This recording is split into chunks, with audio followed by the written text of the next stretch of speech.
نحمده ونصلي ونسلم على رسوله الكريم اما بعد فاعوذ بالله من الشيطان الرجيم بسم الله الرحمن الرحيم وقال الذين لا يرجون لقاءنا لولا انزل علينا الملائكة او نرى ربنا آمنت بالله صدق الله العظيم۔ عزیزان کرامی، آج کی اس نشست میں 19ویں پارے کی تفسیر سلسلہ خلاصہ دعوت القرآن کے حوالے سے پیش خدمت ہے، اس دعا کے ساتھ کہ اللہ پاک میری یہ کاوش اپنی بارگاہ عالیہ میں قبول و منظور فرمائے اور ہم سب کو اس عظیم و مرتبہ والی کتاب پر عمل کرنے کی توفیق عطا فرمائے۔ یہ 19واں پارہ، اس کے 3 حصے باعتبار سورت کے کیے گئے ہیں۔ پہلا حصہ سورت الفرقان کا جو حصہ اس پارے کے اندر ہے اس پر مشتمل ہے، دوسرا حصہ سورت الشعراء پر، اور اسی طریقے سے تیسرا حصہ سورت النمل کا حصہ ہے جو اس پارے کے اندر آ رہا ہے۔ سورت الفرقان کے اس حصہ میں اللہ تبارک و تعالیٰ نے 4 مضمون بیان کیے ہیں۔ نمبر 1، اللہ پاک نے احوال قیامت کا تذکرہ کیا۔ دوسرے نمبر پر قرآن مجید پر ایک اعتراض کا جواب دیا۔ تیسرے نمبر پر اللہ نے اپنی قدرت یعنی توحید اور توحید کے اس بات کے لیے اللہ نے اپنی قدرت کے کچھ نمونے بیان کیے، اور چوتھے نمبر پر اللہ پاک نے اپنے نیک بندے عباد الرحمن جو ہے ان کی صفات کا تذکرہ کیا ہے۔ سورت الفرقان کے اندر جو پہلی چیز اللہ تبارک و تعالی نے بیان کی ہے وہ ہے احوال قیامت، یعنی قیامت کے بعد کے کچھ حالات۔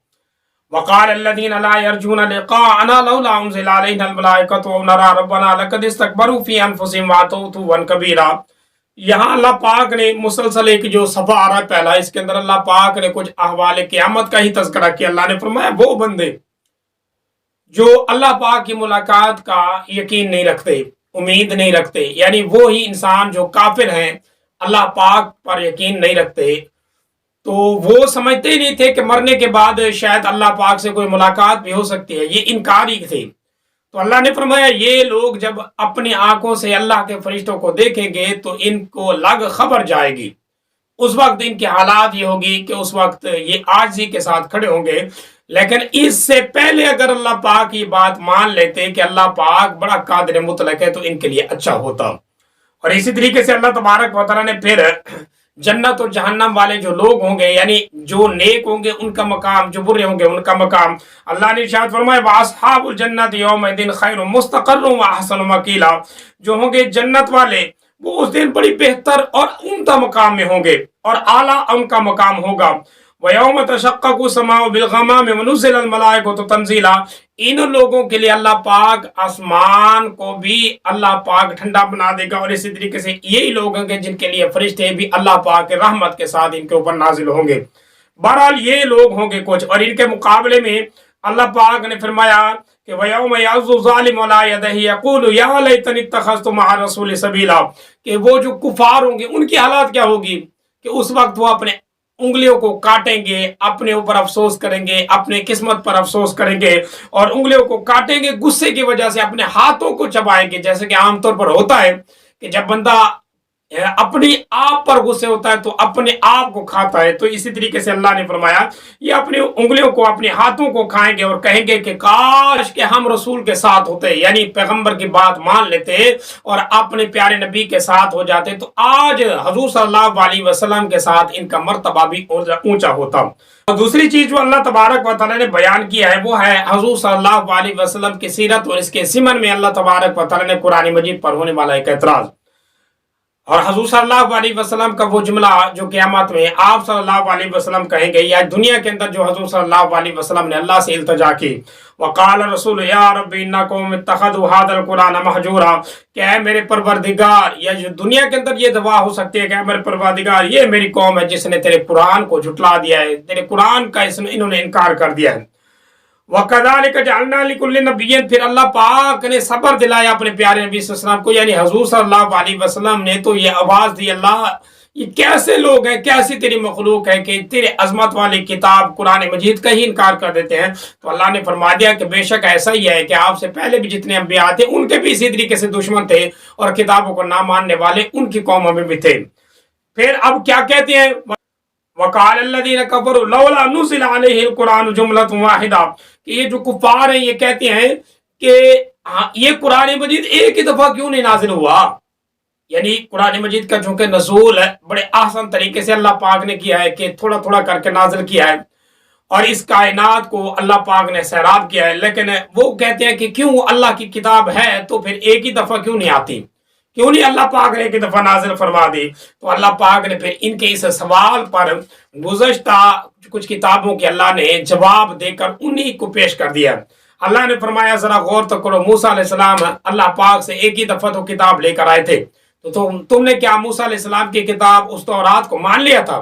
जो इस कुरान मजीद को मानने के लिए तुम दर पे हो चुके हो कि कुरान मजीद अगर एक ही दफा अल्लाह किताब नाजिल फरमा देता बना के तो उस वक्त तुम इसको मान लेते। तो पहले तुम्हारा रवैया क्या था? तुम ही तो लोग थे जो पहले साहब का जो किताबें आई उनको अल्लाह पाक ने इसी तरीके से यानी मुकम्मल लिखी लिखाई अल्लाह ने किताब की सूरत से ही नाजिल की, लेकिन नहीं माना। जब नहीं माना तो इस किताब को कुरान मजीद को कहाँ मानने वाले हो। लिहाजा अल्लाह पाक अपने हिकमत वाले मामलात अपने हिकमत के तहत ही नाजिल फरमाते हैं। अल्लाह पाक कोई इन इंसानों के इतराजात की जरूरत नहीं। हमारा दूसरा मजमून जो था वो इस के ज़िमन में यानी कुरान मजीद के अहवाल पर और कुरान मजीद के इस एतराज पर था।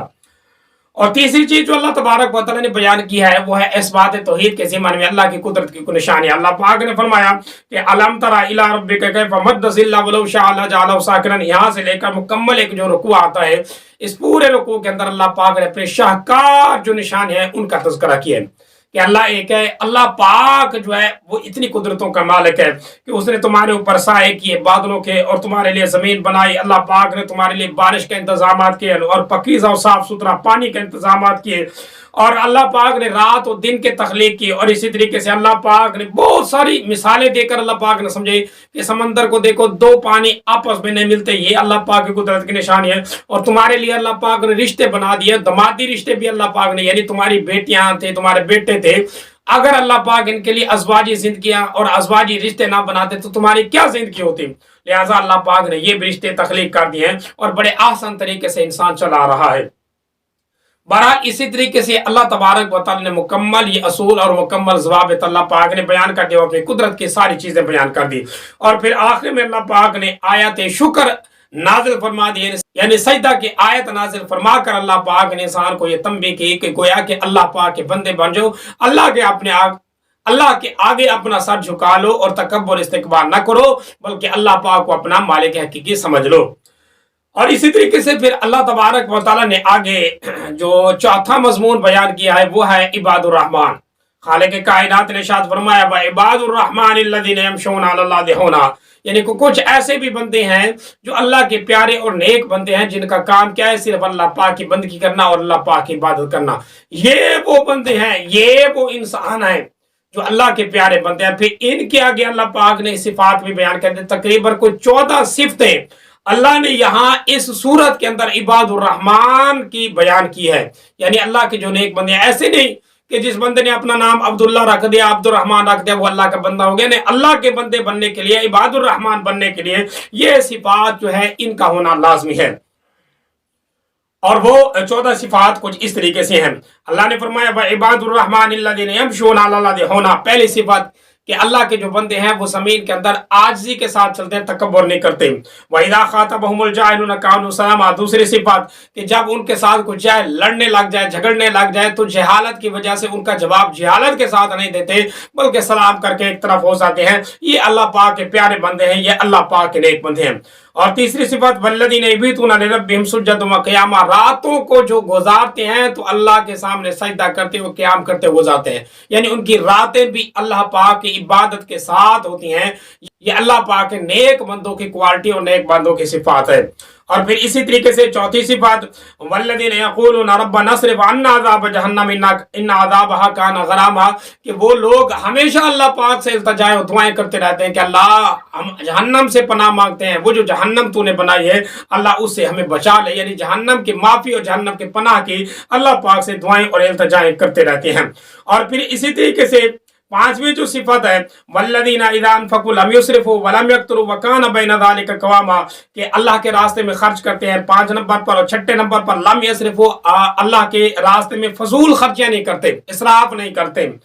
और इसी तरीके से 7वें नंबर पर वलम यक़्तुरू, ना ही माल को जमा कर करके रखते हैं, ना तो फजूल खर्चे करते हैं और ना ही जमा करके रखते हैं। ये दोनों तरीके बड़े गलत हैं। इनका दरमियाना दस्ता ये है कि अपनी जरूरत का इस्तेमाल का सामान रखें, जरूरत की चीजें इकट्ठी करें, और गैर जरूरी जो चीजें हैं उनको अल्लाह के रास्ते में खर्च कर दे अल्लाह पाक के मुस्तहिक बंदों को। बहरहाल ये 8 सिफात ये हो गए। और फिर इसी तरीके से आगे वल्लज़ीना ला यदूना मअल्लाहि इलाहन आखर, अल्लाह के साथ किसी को शरीक नहीं बनाते। और 10वें नंबर पर वलम यक़्तुलू नफ्सा, और इसी तरीके से किसी जान को कत्ल भी नहीं करते नाहक। और इसी तरीके से 11वें नंबर पर वला यज़नूना, और ना ज़ना करते हैं। ये जो है ये सिफात भी उनके अंदर नहीं पाई जाती है, सल्बी सिफात है जो अल्लाह तबारक व तआला ने कह दिया कि ये उनके अंदर नहीं होते। बहरहाल ये 11 सिफात होगी। और इसी तरीके से 12वें नंबर पर वो इंसान वल्लज़ीना ला यशहदूना ज़ूरा व इज़ा मर्रू बिलग़वी मर्रू किरामा, यानी कि गवाही जो देते हैं अगर जरूरत पड़ जाए तो सच्ची गवाही देते हैं, चाहे मुकाबले में इनका करीबी क्यों ना हो। झूठी गवाहियां नहीं देते, झूठी गवाहियों से बचते हैं।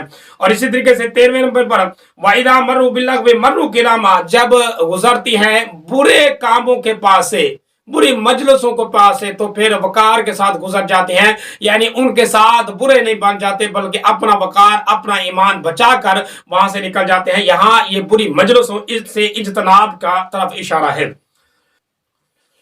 और इसी तरीके से 14वें नंबर पर वल्लज़ीना इज़ा ज़ुकिरू बिआयाति रब्बिहिम लम यख़िरू अलैहा सुम्मम व उम्याना, और जब अल्लाह का नाम लेते हैं, अल्लाह का जिक्र करते हैं, तो आजी के साथ गिर पड़ते हैं, सजदे करते हैं, गिरा जारी करते हुए अल्लाह पाक का नाम लेते हैं और अल्लाह के सामने दुआएं करते हैं।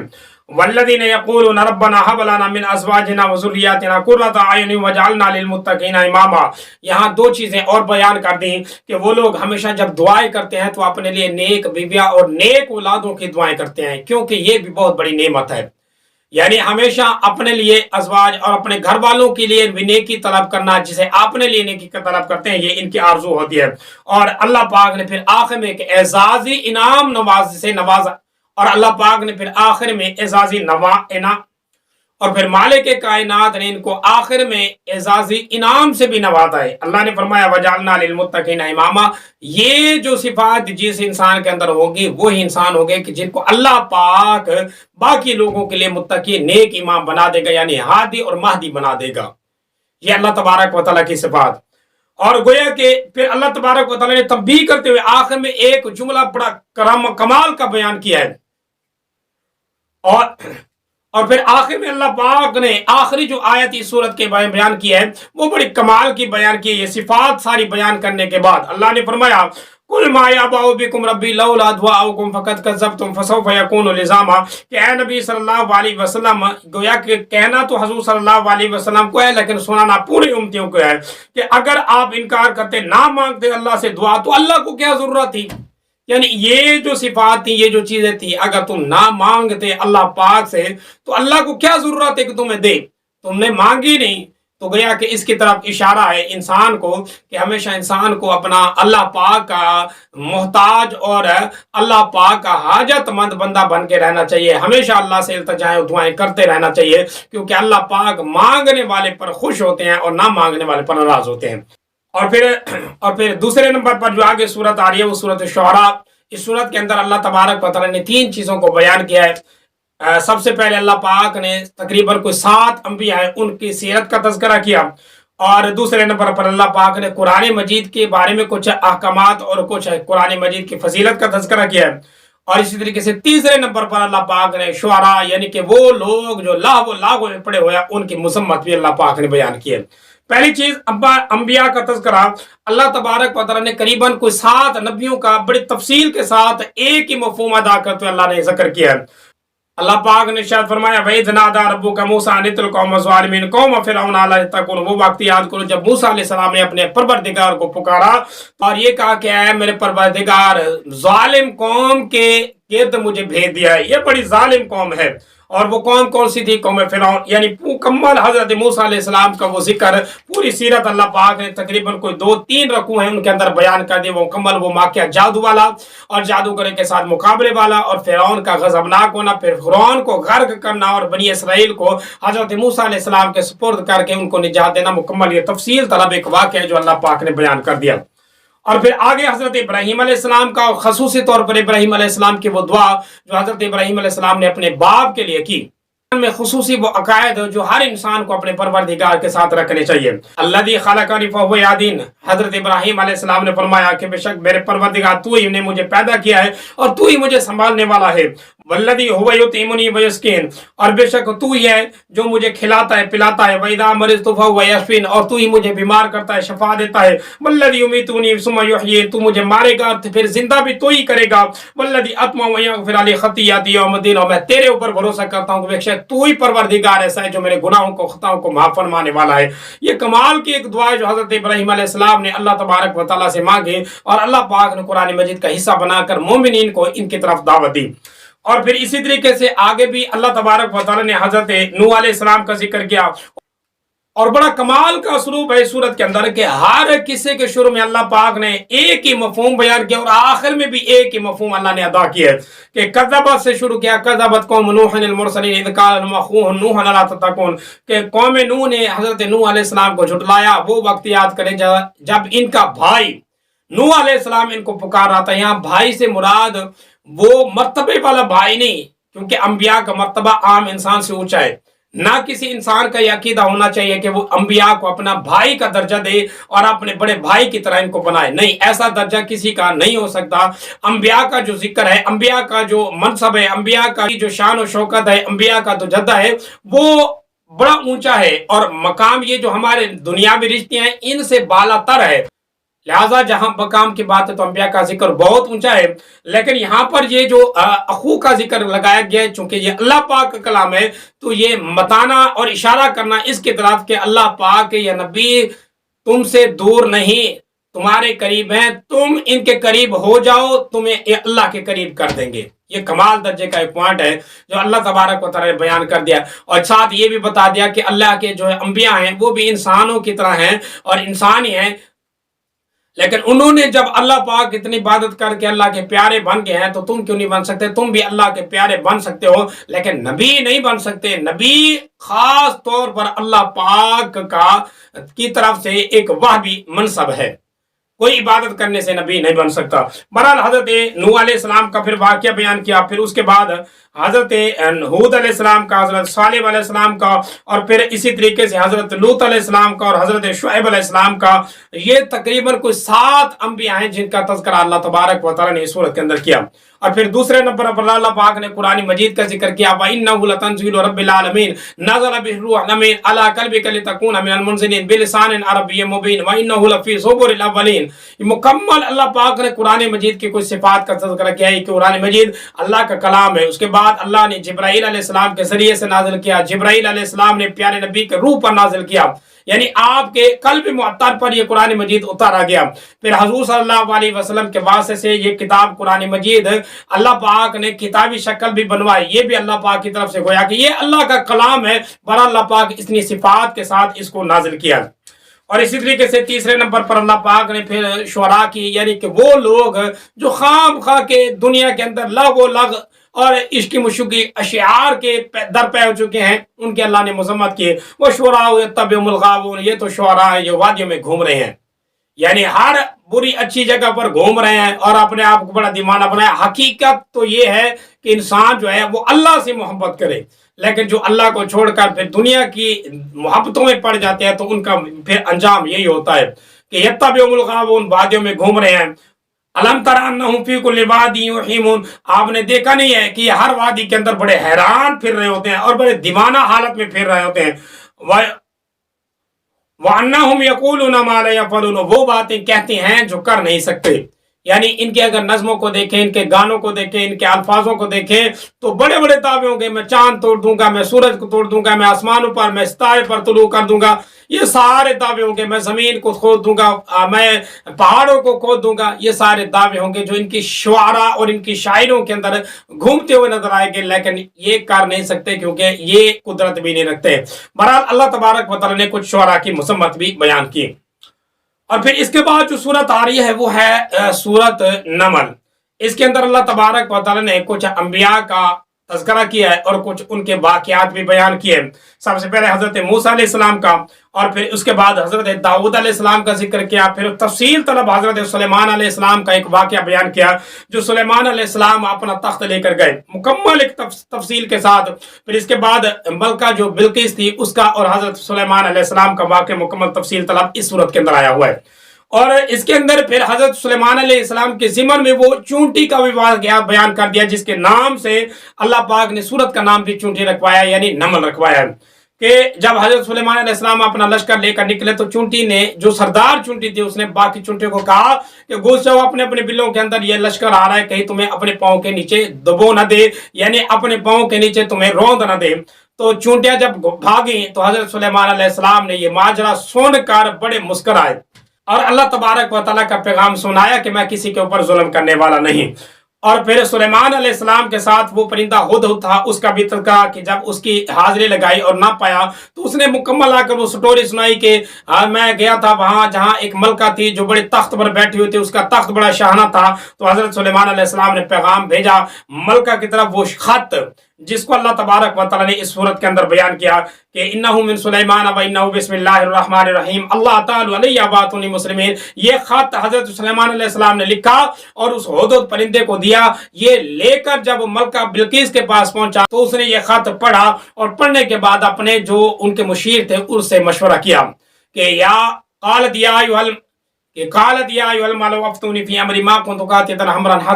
मुकम्मल एक तफसील तलब वाक़या कि ये सारे सरदार कहने लगे कि हम लड़ेंगे, लेकिन मलका बिल्किस बड़ी समझदार थी। उसने कहा नहीं, हम इसके साथ लड़ नहीं सकते क्योंकि लगता है ऐसे कि जैसे ये बहुत बड़ा बादशाह हो जिसके पैगाम परिंदे पहुंचा रहे हैं। फिर कुछ हादिये भेजे, कुछ तोहफे भेजे, लेकिन सुलेमान अलैहिस्सलाम ने वापस लौटा दिए, कहा कि खुद आए। तो फिर वो खुद आई। हजरत सुलेमान अलैहिस्सलाम ने उनका तख्त उठवाकर एक अल्लाह वाले के साथ पहले जिन्नों को कहा, जिन्हों ने कहा यहाँ थोड़ी देर लगेगी। फिर अल्लाह वाला एक वली था जिसका नाम आसिफ बिन बरकिया था, उसने अल्लाह पाक से दुआ करवा कर ये तख्त उठवाया और सुलेमान अलैहिस्सलाम के पास पहुंचाया। तो यूं मुकम्मल एक वाक़या हजरत सुलेमान अलैहिस्सलाम का बयान के बाद में फिर रिवायतों के अंदर आता है कि ये मलका बिल्किस जो थी ये मुसलमान भी हो गई थी, जैसे कि इशारा इस सूरत के अंदर भी मिलता है। और फिर इसके बाद अल्लाह तबारक व तआला ने हजरत स्वालिह अलैहिस्सलाम और इसी तरीके से हजरत लूत अलैहिस्सलाम का भी मुख्तसर सा वाक़या इस सफ़े के आखिर में बयान कर दिया है।